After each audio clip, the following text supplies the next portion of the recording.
প্রায় 1 ঘন্টা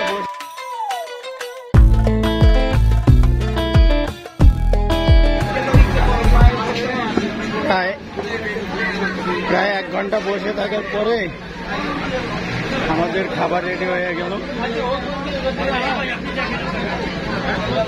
আসসালামু আলাইকুম ভিউয়ার্স, আশা করি আপনারা ভালো আছেন। আজকে আরেকটি ভিডিও নিয়ে আপনাদের মাঝে হাজির হলাম। আপনারা দেখতে পাচ্ছেন আজকে চলে এসেছি আমি ভাবির হোটেলে।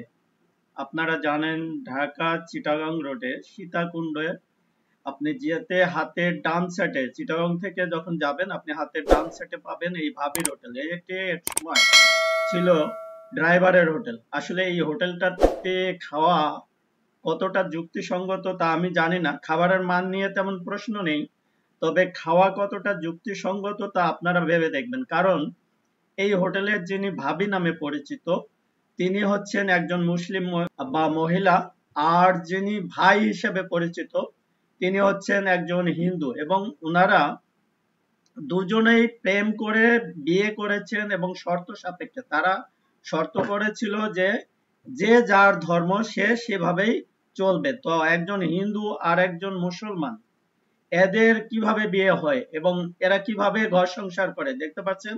এরা সাতক্ষীরা থেকে প্রেম করে চলে এসেছিল এবং এখানে এসে তারা একটা প্রথমে হোটেল দেয়, এবং এই হোটেলটি ড্রাইভারের হোটেল নামে পরিচিত ছিল। এখন ওনার যে হাতের রান্না, অর্থাৎ উনি রান্না করেন সাধারণত চুই ঝাল দিয়ে, আর চুই ঝাল ওনার দিয়ে গরুর মাংস। তো মোটামুটি রান্না ভালো আছে, বাট ওনার রান্না খাওয়া কি যুক্তিসঙ্গত হবে আপনারা ভেবে দেখবেন। কারণ আপনি হিন্দুর হোটেলে খেতে পারেন, আপনি অমুসলিমের হোটেলে খেতে পারেন, কিন্তু তাই বলে একজন জেনাকারীর হোটেলে কি খাওয়া যুক্তিসঙ্গত হবে? এই প্রশ্নটি আমি আপনাদের মাঝেই রেখে দিলাম।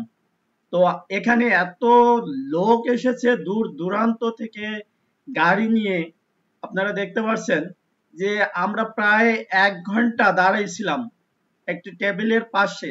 এই যে ভাবিকে দেখতে পাচ্ছেন, এখন ভাবির কথা শুনবো, শুনুন ভাবি কি বলে।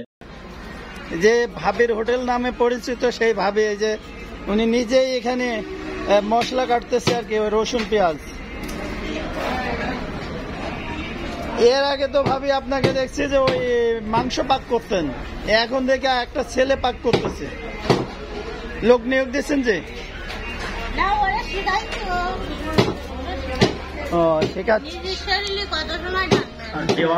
এই যে ইনি ক্যাশে বসে আছেন, ইনি হচ্ছেন দাদা। ইনি এখনো হিন্দু আছে, আর ভাবি উনি এখনো মুসলমান আছে। ওনাদের ঘরে এখন 3টে সন্তান।